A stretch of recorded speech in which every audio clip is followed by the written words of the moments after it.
2023-жылдын 10 апрелинин 29 июнуна карата мамлекеттик жана муниципалдык мектептердин 1-классына 93.472 бала, анын ичинен 2106 бала жеңилдик менен кабыл алынды. Бул тууралуу Билим берүү жана Илим министрлигинен кабарлашты. Белгилей кетсек, 26 июндан тарта электрондук каттоонун экинчи этабы башталган. Экинчи этапта жашагандар эгине карабай 26 июндан 31 августка чейин каттоого турууга болот.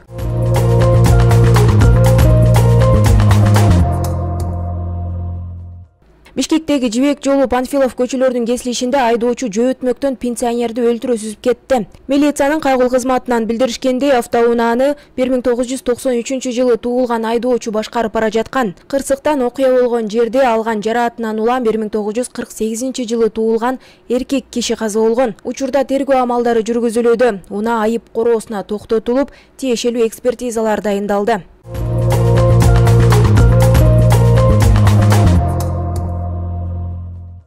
Ош облусунун Өзгөн районундагы Шерал айылында Mercedes-Benz үлгүсүндөгү унаа каналга түшүп кеткен. Өзгөчө кырдаалдар министрлигинен билдиришкендей, жерине 3 куткаруучу тартылып, унааны каналдан чыгарып беришкен. Жабыркагандар тууралуу маалымат бериле элек.